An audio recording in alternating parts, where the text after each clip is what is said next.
Hello, friends. As an advisory, this episode contains content that may not be appropriate for some listeners. The topics of sexuality and sexual abuse are discussed, so if these things make you uncomfortable or you're listening with folks who may be too young for these subjects, please know that this is an unedited and explicit episode. Thank you very much. Welcome to the Memories of a Moonbird podcast, exploring life one story at a time. Hello, friends. Today on the show, he grew up closeted and impoverished in the Ozarks of Southern Missouri. It was a difficult beginning that led to many of his personal inspirations for change. As a writer for most of his life, he wrote for regional magazines and newspapers until 2014, when he published his first award-winning novel, Confessions from the Pumpkin Patch. His second novel, The Calling Dream, was published earlier this year. Through his characters, often told in the first-person perspective, he likes to explore the psychology of the human condition. His novels incorporate the social and historical influences surrounding his characters and are stories of overcoming social, emotional, and spiritual challenges. In addition to his work as a writer, he's also been a clinical social worker focusing on trauma survivors for almost 40 years. He says he draws from those experiences and his own to create his stories, and in his own words says, quote, "I want to be to mental health what John Grisham is to law." Please welcome author Karlyle Toms.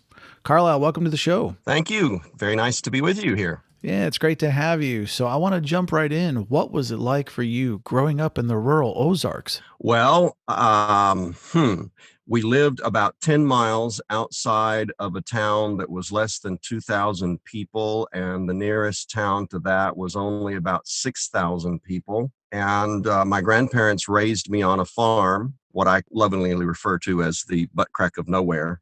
And so I didn't have much contact with anybody growing up. Grew up in the 1960s. We had an old black and white TV, and we could get two channels, but you had to go outside and turn the antenna to get the other channel. Wow. And how were you and your family affected by all the politics and the craziness of the 1960s? Well, a lot of that I didn't know about. I avoided the news when I was a kid. My grandfather would sit there and cuss at the television. A lot of it was seeing things about Vietnam, and what I particularly recall is seeing things about race riots, those kinds of things, like the riot at the Democratic Convention. And then there were riots in Detroit. There were riots in various different places. There was the Martin Luther King assassination.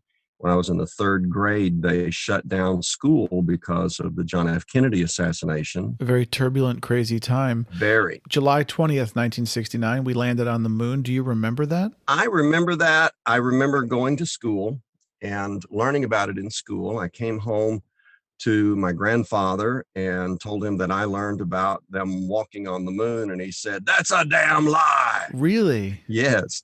My mother died when I was 5 years old, and so that's why my grandparents raised me. So my whole childhood, my mother was telling me, "Your mother wanted you to go to school." And then from my grandpa, I get, "That's a damn lie."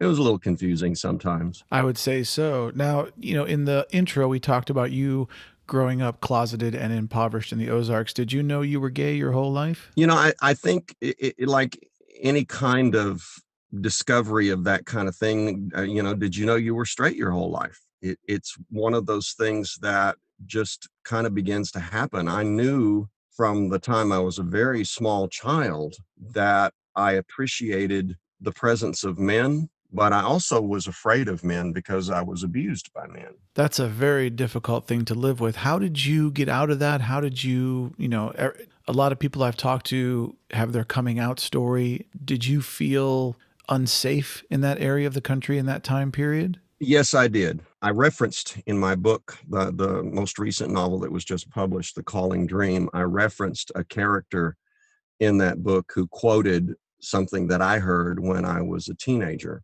And that was the minister of the church, the minister who baptized me, did a sermon in which he said, the sin of homosexuality is worse than the sin of murder. Wow, really? You're 16 years old and you go home with that, knowing how you feel. First of all, if I tell anybody, are they going to kill me?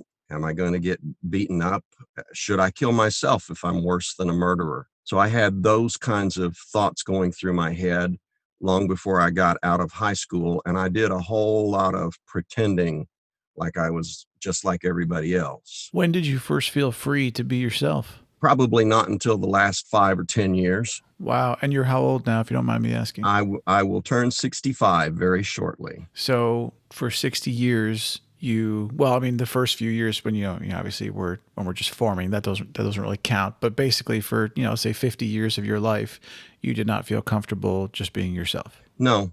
And a lot of that, even though I had accepting friends and even though I was open at work and around people, I had people who would make comments who wouldn't know that I was gay, who would make comments, and then that set me back. And I struggled. One of the reasons that I studied spirituality so much was because I struggled with that whole concept that there was something horribly wrong with me or that I was a terrible sinner if I was gay. And Hmm. I studied all kinds of spiritual texts. What happened, one of the things that happened to me, and there's been a tremendous amount of serendipity in my life where things just fall together. So one of the things that happened was I went to a little Presbyterian college, thinking that I was going to a state school because I was very naive. And that little Presbyterian college was the place where I first began to feel accepted, that I first began to have permission from other students, from professors to own who I was. I still was exceedingly careful and really didn't even begin to act on gay feelings until I was in my mid 20s after graduate school. Well, let me jump back and ask you a question about the spirituality. A lot of the doctrine of religion, most world religions teaches love and peace and kindness and stuff, and then yet they say, but if you're gay, fuck you. You should kill yourself or be murdered. I mean, how do you reconcile that hypocrisy? Well, it took me a long time. And one of the things I finally came to is if you're going to cherry pick the Bible, pick the good fruit, not the rotten fruit.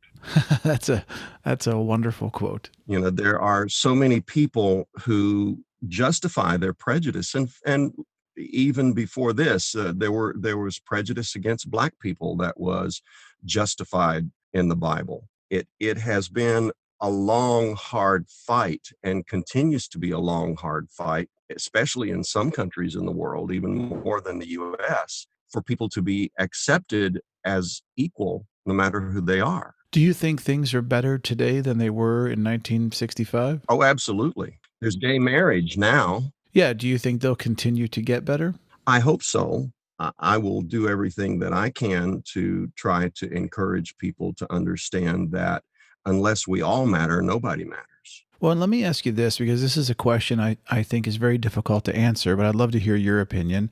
When we strip away all of the nonsense, what do you personally think is behind those kinds of thoughts for people? Like, what are they actually really afraid of? Why would they be anti-gay? Why are they afraid for gay people to be married? Why do they think, oh, this is a sin or whatever? Like, what's really behind it? I think that there's a kind of cultural and inherent misogyny, and that part of that misogyny is that men are not to be anything like a woman. And part of that misogyny is that women who imitate men, I think there's been, and I may be wrong, and I'm sure my lesbian friends might challenge me on this, but I think there's been slightly more acceptance of lesbians in society over history than there I has been absolutely of gay agree. men. And part of that is that misogyny.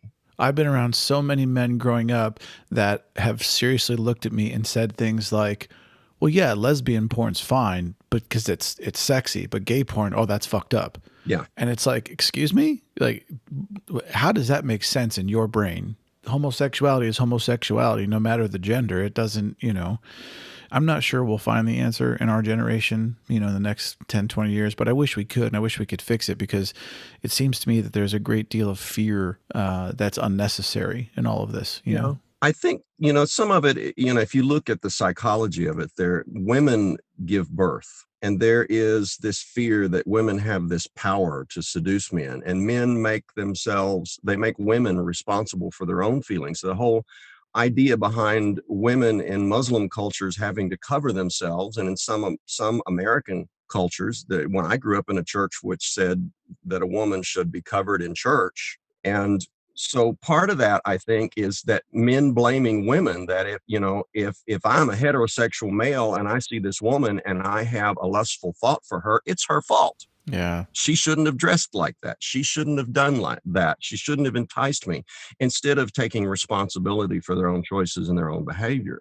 And I can tell you that growing up gay, keeping myself silent, never, ever making the slightest move toward any man, and controlling myself for my entire life, I have precious little empathy for anyone who says they couldn't help it, or that it's someone else's fault. Fascinating. I'm curious along these lines, when and why did you actually leave the Ozarks? Was it because you're gay and you wanted to get out of there? I could not wait to get out of there. And it wasn't necessarily because I was gay.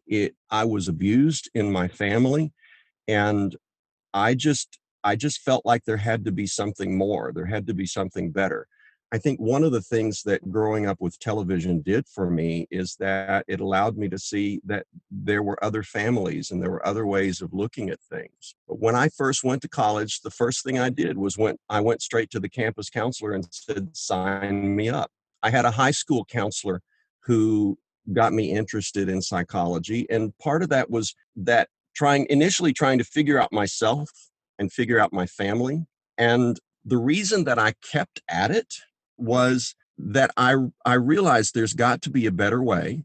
There's got to be a better way of thinking about it. There's got to be a better way of living and feeling. And I was absolutely determined that I was going to find it. I have to ask you, because you went from the Ozarks and now I know you're in Texas. The South is not exactly known in the United States as being the most tolerant of communities.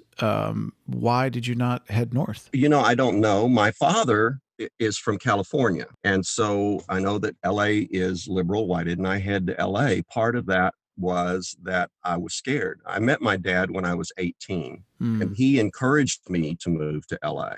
But I was just too terrified. I had so much fear instilled in me, and lack of trust, distrust of all kinds of things, that I just couldn't bring myself to go there when I was young. What was your relationship with your father like after that? I had a good relationship with my father after I met him.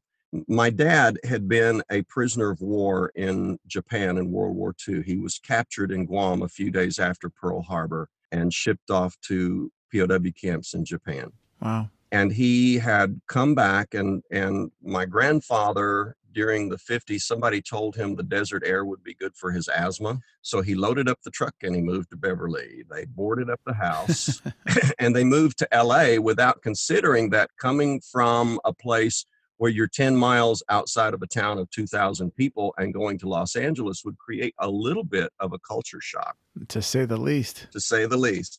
But my dad had narrated a book about his experiences as a POW. And when he met my mom, the way that he tells the story is that she would come once a day to a bar and have one drink and leave. And he asked the bartender about her, and the bartender says, "Oh, well, she's the mystery lady." So by going to that bar, my mom was breaking the rules of my upbringing church as well. But once a day she would go, and he took it as a challenge. But I think my mom must have looked at him as glamorous because he was an author. And at the time, he also happened to be a bit player for Universal Studios. So when my mom came back, and she came back because of my father's PTSD, and I didn't learn this until I met him as an adult, and he told the story about how all of his acting out and his womanizing and drinking and all of those kinds of things drove her away from him. And she came back and said, "Don't have anything to do with me. I never want to talk to you again," et cetera, et cetera. And then when I was 5 years old, she was killed. And my grandfather, How was she killed? she was killed in a car wreck, but there was some speculation that she might have been murdered by my stepdad, who disappeared with everything she had right after she died. It was a single car fatality, dry pavement on a sunny day.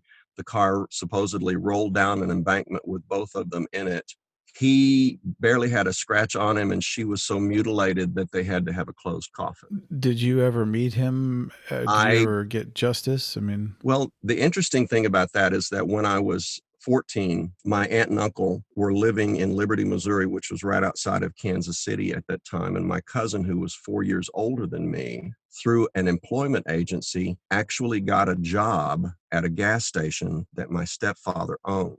And they came down, took me to Kansas City for a 2-week visit. And there's a lot of turning points in that particular visit for me. But they never told me that my cousin had gotten this job, or he had been offered the job. He turned it down, where my stepfather owned the gas station. hmm. I was furious that they never let me know about that I didn't have the opportunity to go talk to him. But I guess they were trying to protect me. Now he's gone. As far as I know, the only time that I ever heard anything about my stepfather after that was because of my cousin being given that job or offered that job with him. So I didn't hear anything else from him ever after that. I have no idea if he's alive, dead, or whatever. But my grandfather would not allow me to contact my dad. And when I was 18, and I began insisting on it and kept trying to find him, I wrote a letter to the publishing company of his book. And the publishing company sent me back a letter. We didn't have a phone either, by the way. Wow.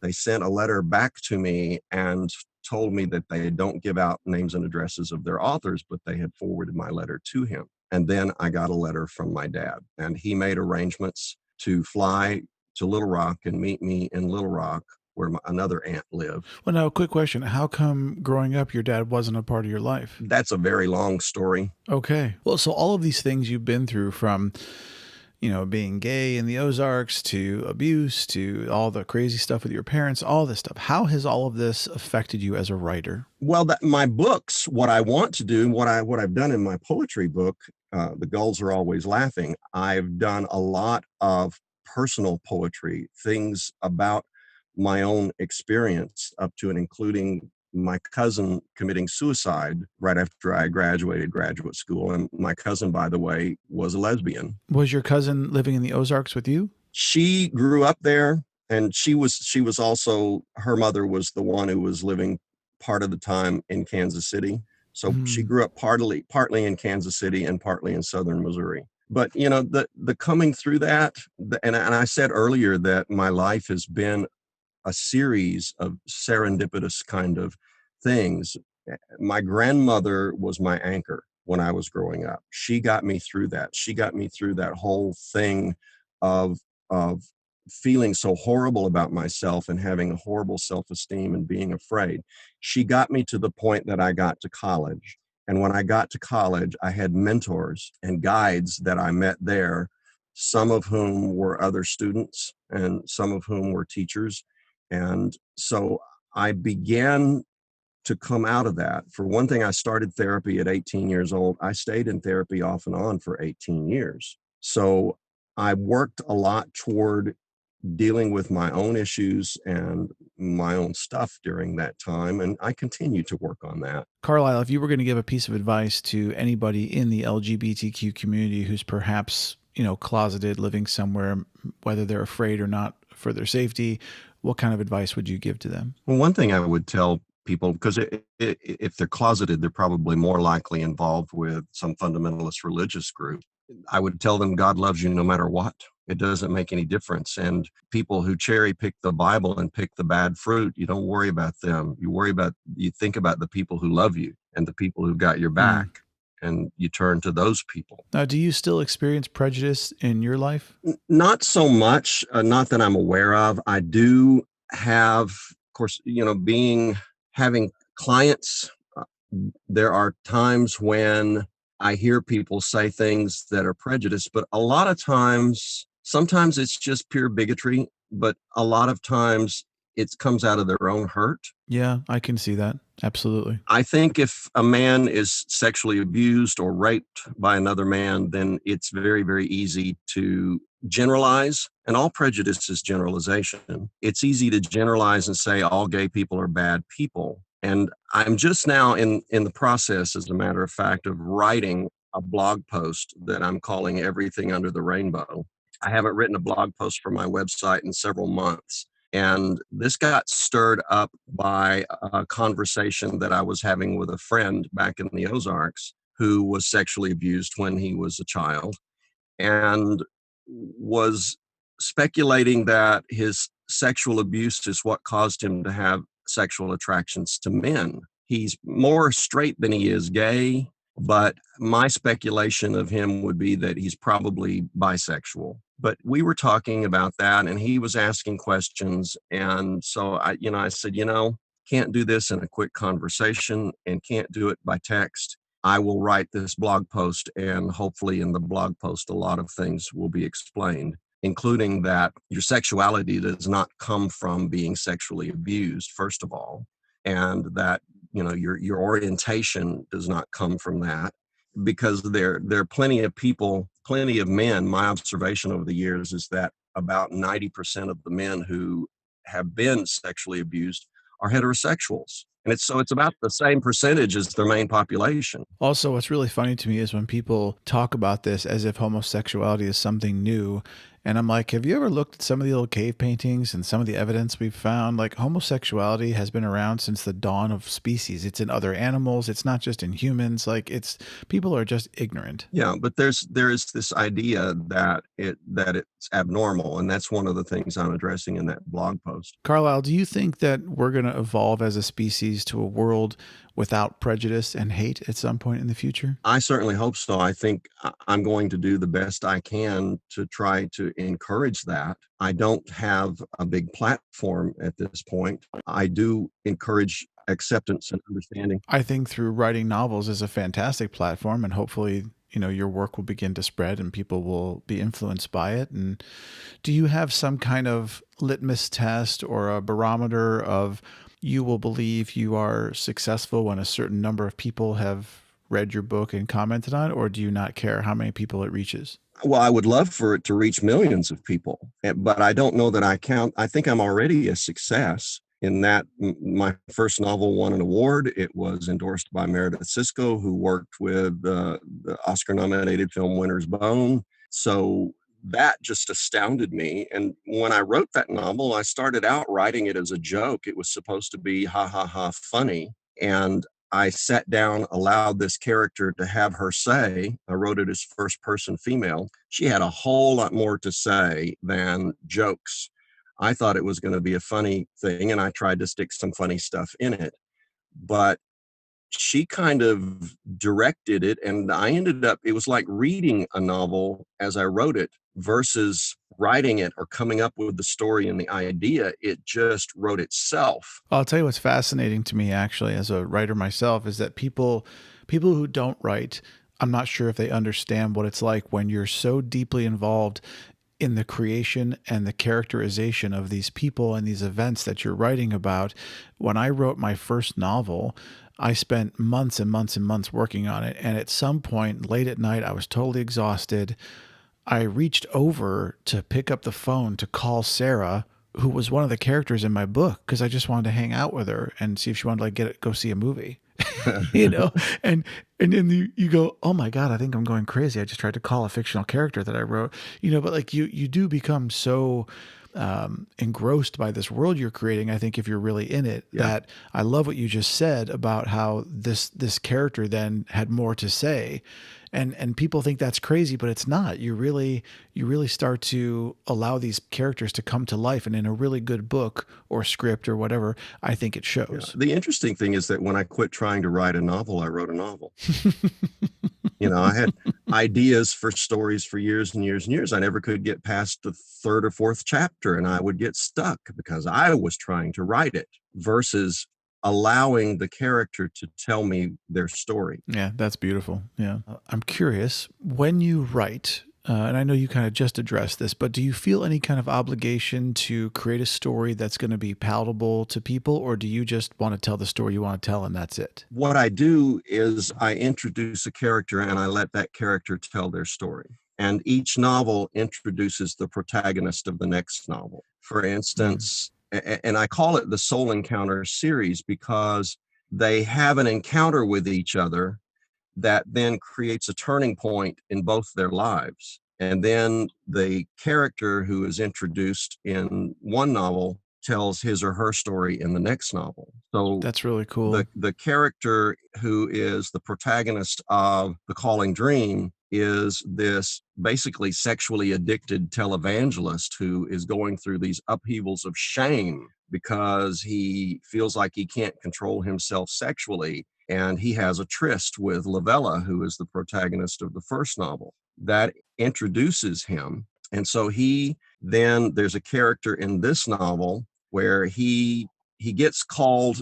He's going to do a service at a big church in St. Louis, and the pastor of that church says, "We've got this boy, and I want you to talk to this boy and see if you can convince him, turn him around, because this boy thinks he's a girl." And when he goes to talk to that boy, it creates an awareness in him that he begins to discover. It's a very, very difficult process for him to discover what's going on inside of himself. And it's not that he's gay. He's heterosexual all the way through. But that boy is a trans girl who at Mm. 10 years old, growing up in the slums of Pruitt, Idaho in 1970, walked in at 10 years old to find her heroin addicted mother stabbed to death. So you're saying it's a very happy story. Oh, yeah. It's gonna have a happy ending. They all have, if not a happy ending, they have a resolution and a touching ending. Well, let me ask you this. Did publishing your first book change your process of how you wrote the second one? It introduced me to a process, because instead of me trying to figure out, okay, I got this story and how do I write it and what do I put in, it introduced the process of just giving them a voice. Well, and what kind of research do you do when you write? And do you spend a lot of time researching before you write a book, or do you just dive in? I just dive in, and the research that I do, and here's the interesting thing too, is that things that I think about putting in the book, the timelines fall into place. And so writing the first book in the 1960s and the timelines related to that of the anti-war movement and the civil rights movement and the hippies and drugs, sex, rock and roll, all of the events that were occurring in the 1960s fell right into place with the story. And so I would go and research those events as to what happened, imagine the characters in those places, what might happen if that character was in that place, and what they would say, what they would do, or how they would react. And then I would just let them do it. Well, let me ask you this. Is there an overriding theme to everything you write? Just a singular, I write about the triumph of the human spirit or whatever. Is there some overriding? I think that would be the theme. I write about the trials of the human spirit. I think that would be exactly the theme. But the theme is also overcoming. I'm an overcomer. I got my master's degree. I went through all those years of therapy. I work every day at maintaining my spiritual development and being able to see the world from a loving perspective. I'm an overcomer. And so the characters in these books are overcomers. They are people who struggle through horrible, hellish kinds of things. What's something that you would give up to become an even better writer? I don't know how to answer that. Time. I would give up some time to learn things. One of the things that I want to do, I know when I turn 65, that most universities will allow you to audit classes for free. And so I'm wanting to take some classes in screenwriting. I've Mm. found so far that I tend to be a bit too verbose for screenwriting. It's, I think of, if a novel is a sonnet, screenwriting is haiku. Yes, very true. So I tend to be too explanative, and I want to describe this and describe that and do all these things that I do when I write the novels. And in screenwriting, you let the visual do most of the talking. Yeah, when I was in college, we converted. One of my assignments was to convert a screenplay I'd written to, or excuse me, a book I'd written to a screenplay. And I remember being just so pissed because I had 2.5 pages of just beautiful description of this room that this character was sitting in. And in the screenplay, it was one sentence. Yep, So absolutely. it was really crazy. I Yeah. recently, well, back several months ago, I saw the movie The Goldfinch. And of course, it's based on a Pulitzer Prize winning book. So I went and bought the book. The book, according to Kindle on my phone, is 748 pages. and I get precious little time to read, so it's taken me a long time. And what I'm looking at, I wanted to compare the two, having seen the movie, then going and reading the book, and the people tell you, oh, the book was better. It's because there is so much that can go in a novel that simply cannot be translated into a 2-hour film. It's Sure. impossible. And this one in particular, I'm both impressed with the novel, but I'm impressed with the film and how they took these little pieces out of the novel and wove them together to create the same story. That's cool. If you could tell your younger writing self anything, what do you think it would be? Loosen up, stop worrying about it, get over it, just write. I think that's fantastic advice for any writer. Just write. Yep. What's one of your favorite childhood books?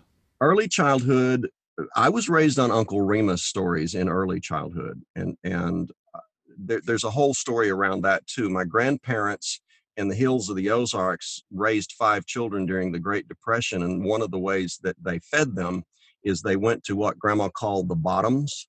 And the bottoms were the cotton fields and the lowlands down around West Memphis. So they went to the bottoms and picked cotton, which meant that they drug cotton sacks right alongside Black people. So my grandparents never seemed to see themselves as, they were not prejudiced. They didn't see themselves as better or greater than someone who was Black. In that day and age, there was tremendous amount of prejudice toward Blacks, but my grandparents just didn't seem to have that. And one of the things that I think they picked up were those Uncle Remus stories that they then read to me as my childhood stories. Then when I was in high school, 2 books that I enjoyed in high school, one was Harold and Maude, and the other was Walkabout, and the story of an Aboriginal boy in Australia going on Yeah, his they made a fishing movie out quest. of it. Yeah. Yeah. Do you know about the book? I didn't read the book. I've seen the movie. Yeah. I haven't seen the movie. I've read the book. What's the first book you read that made you cry? Do you remember? Or first movie you saw that made you cry? You remember either The, one? the first movie that made me cry was Old Yeller. Ah, classic. Watching that in black and white with all the commercials on the little TV and that we had. But yeah, the end of that movie was just, it tore me up.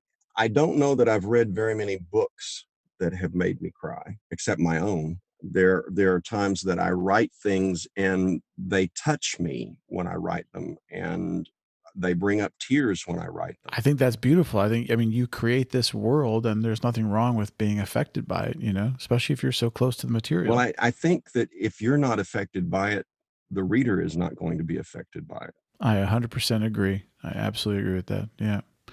I'm curious to talk to you a little bit about travel because the podcast has its roots in travel, even though it's about the human experience. Are you a fan of traveling? Absolutely. And is there somewhere you have not traveled yet that you'd really like to go? Every freaking place on earth that doesn't have a war zone or a hotspot of COVID-19, I would just love to see. I always wanted to see things and explore, and I love culture. I love learning about different cultures and seeing how different cultures work. I think, one of the things that I might consider doing if I were to go back and start over might be to be an anthropologist. But I love talking to people from different cultures and how things work differently and how foods are different and all of that. But I've actually only been out of the United States twice. Where to? One was to Mexico. Well, I went to Mexico twice. I've been to Cancun and Tijuana. And then I had a friend back in 2010 who he's got enough means that he takes his wife on a trip to Europe at least 2 or 3 times a year.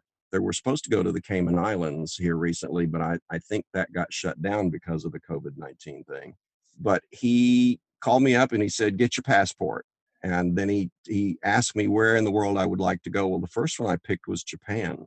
I would love to go to Amida, where my dad's prison camp was. Oh, and I yeah. don't know that that it's anything like it is now, or that I'll ever get to go there. It's probably, the prison camp I'm sure is gone, but I want to go to Japan. So he called me up and then he said, how would you like to go to Istanbul? And he said, what do you think about that? And I said, I'm not going to look a gift horse in the mouth. And so he paid for the trip, paid for the hotel, It was I didn't pay anything on the airlines of the trip. We spent 4 days in London and 7 days in Istanbul. How Oh, it was fantastic. wonderful. What was your favorite part? All of it. I loved, I was so curious with Istanbul and the Islamic culture. And one of the most beautiful things was the call to prayer. And you begin hearing the call to prayer all over the city and people stopping everything that they were doing to bow down and face Mecca. That was just magnificent to me. And of course, the Hagia Sophia is there. That's magnificent. I have to tell you, when we were traveling just in Europe recently, we were starving and we were out walking around, and one of the only restaurants that was open at the time was this Turkish restaurant. And we decided to go in because neither of us had ever had Turkish cuisine before, and we both love food and love trying new foods. So we went in there, and no joke, the meal was actually so far beyond fantastic that a couple months later, when I got home, I actually contacted the restaurant because they have a website, and I asked the chef if he'd be willing to give me the recipe for this particular stew that we had. And they were very kind, and they said, I won't give you the exact recipe, but I can refer you to places that have variations of what we made, and then you can experiment from there. So it was great, and just incredible food. And I'm sure that I haven't been to Turkey. I'd love to go, but the people were great. One of the experiences that I had, we went to, of course, we crossed over the Bosporus, so we could say we were in two continents. And so we went over onto the Asian side, and the only city in the world that spans two continents. Hmm. So we went over on the Asian side. We went to a restaurant, and I ordered this soup, and I swear to God, it tasted exactly like soup that my grandmother used to make. It was just like identical to it. That is really cool. Do you have a favorite food? I'm just curious. Chocolate. Really? So last meal on earth is going to be chocolate? If it ain't chocolate, it ain't candy. You can quote me on that. Now hold on. What kind of chocolate? Because that gets very specific. Dark chocolate, usually. Ugh. I usually prefer that. I poo-poo And on I'll your dark tell you, chocolate. See's chocolate, you cannot beat See's chocolate, sold out of California. My dad, well, my stepmom actually, because dad sort of let that slip after my stepmom died. But my I'm stepmom just going would, to interrupt you, and I'm going to say we're going to have to agree to disagree because I have tasted chocolates better than oh, C's are really? great. Well, I'm willing to give it a try, but my stepmom used to send me a 2-pound box of See's every year at Christmas. And I definitely love it. That's cool. It is really good. It is very good. Yep. But I have tasted some European chocolates Oh, yeah. that have The gelato that I whew. had in Istanbul, oh man. We had to go back there 3 days in a row. Wow. I've never tasted anything remotely like it since then. I love that. I love when you find a place that's so good that you're like, even though there's other options, I'm going back to this place. That happened to us in New Orleans at this restaurant that was just so great. We went back there a couple times. I'm curious, Karlyle, if you didn't write though, what would you do? I don't think I would be bored. Of course, I'm looking forward to being able to retire from my day job so I can write, but there's so many other things that I am interested in. I would love to do theater, whether that's community theater or maybe to try to get in to do a commercial here or there or that kind of thing. That's going to have to wait until I do retire. But theater, I love to sing. I love my garden. I will be one of those people who, I have an aunt who I'll be like my aunt in some ways because at 86 years old, she's still working a farm. And somebody said to her, "You're going to die out there on that tractor." And she said, "Lord, I hope so." Good for her. So, I'll probably be like that too. I will just keel over one day. Besides the obvious answer of family and friends and writing, what are you most passionate about in life? I'm passionate about love and spirituality and people. I love people. I love to meet people. I love to talk to people.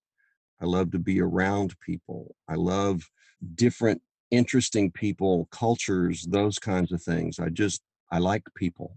And I like the whole concept. Spirituality, I think in many ways saved me more than therapy did. And finding that balance of spirituality, that the core of every religion is love. And when you boil it down to the core, that's the real thing. Well, speaking of spirituality, what's your spirit animal? I have been fascinated with dolphins for many, many years. I had a dolphin come to me in a meditation back in the 1970s that the comment was that the dolphin was strong enough to be gentle and wise enough to be playful. Hmm. And so, but I had watched the Flipper show all the time that I was growing up. So maybe that sort of turned me on to dolphins as well. But that one particular meditation and that particular statement meant a lot to me. But I also love hummingbirds. I don't know that I would ever want to live anywhere that didn't have hummingbirds. That's really cool. Now, if only they had a hybrid and you had like a humming dolphin. That would be an interesting creature indeed. So, Dr. Doolittle, call Dr. Doolittle. Karlyle, what do you think success in life is? Happiness. Living happy is success in life. I've been thinking about for many, many years, and maybe one of these days I'll get around to it, writing a book that I would call The Basic Laws of Happiness. And one of the things that I commonly teach people is that you don't discover happiness, you don't find it, you don't get it from some level of success or something like that. Happiness is a skill that we learn and maintain through regular practice. I agree. I absolutely agree. And I think a substantial part of that falls into living truthfully in every way you can, being Yes, authentic to yourself, authentic to other people. The unfortunate part about life is I think for most people, I don't really think you get that concept till you're in your 40s, maybe late that 30s. may be true. But I think your patience with yourself is your patience with other people. Your love for yourself is your love for other people. And then I will quote RuPaul: "If you can't love yourself, how the hell are you going to love somebody else?" Can I get an amen up in here? Amen. Amen. So, and I very much agree with that you have to love yourself. You have to love who you are. You have to find your strength. And one of the ways, I've worked with so many people who have such horrible self-esteem. And one of the things I've said before is like, if there was a tub of shit over here and there was a $50 million diamond at the bottom of that tub, what would you do? Would you dig through it? Yeah. So your self esteem, your love for yourself is that diamond. And the shit is all the stuff that got dumped on you. And when you dig through it and you quit allowing that to be what you think you are, you take that diamond out, you clean it up, and you will shine. I think that's a wonderful, wonderful statement. And it segues beautifully into the last thing we're going to do, which is a little game that I play with all my guests called 299 Philosophical and Life Questions with Moonbird. I've collected 299 really awesome questions. You get to pick two numbers, and I'm going to ask you those questions. What are your two numbers, Karlyle Toms? 30, which was my worst birthday ever, and Okay, and what's your second one? 69. Okay, 30 and 69. Well, hopefully the question 30 will be better than what you said. Better than your birthday, you said? Yeah, I admit I had to grow up.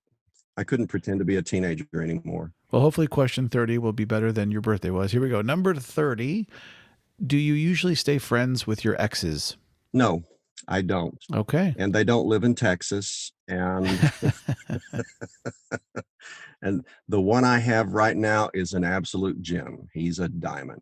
Big shout out to him. I won't name him, but okay.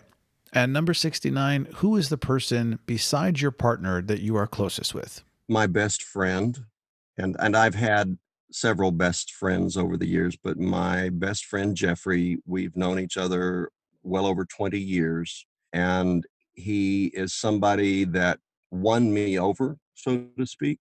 And I know absolutely he loves me, that he's got my back no matter what. And I absolutely love and adore him. He's the one who took me to London and Istanbul. And his lovely, wonderful wife gave up her seat on the plane for that 2 weeks so he could do Wow. that for me. So she's pretty damned awesome, also. That is really cool. That is a great friend. Yep. And Carlisle, I want you to know that if I had the money and means, I would absolutely buy you a plane ticket to Japan. Well, maybe I can get my own one of these days. There you go, from your mouth to God's ear. Yeah, I definitely want to go to Japan. And Japanese food, by the way, is my favorite type of food. Fantastic. Chocolate's my favorite food, but Japanese is my favorite type. So some dark chocolate after a good Japanese meal, pretty much peace on earth for you? That would pretty much be it. Some really, really good sushi, nabayaki udon, some teriyaki salmon, there's all kinds of things I can think of that I would love. Well, I not only wish you many happy Japanese meals in the future and a trip to Japan, but I sincerely wish you great luck with your novels, and I hope that they get made into movies.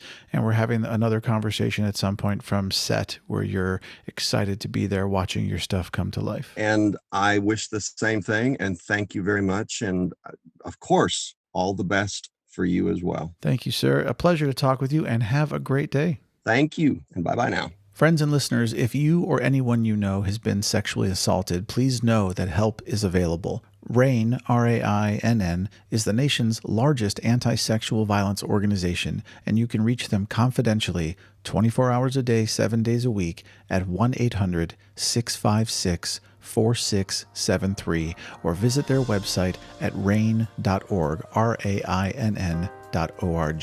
Additionally, in support of LGBTQ mental health specifically, there's the Trevor Project, who offer a safe and judgment-free place to talk.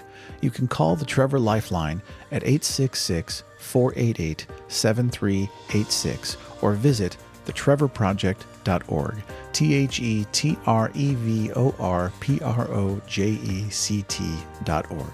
Finally, you can also contact your own State Department of Mental Health Services for local referrals of people who can help. So please remember, you're not alone.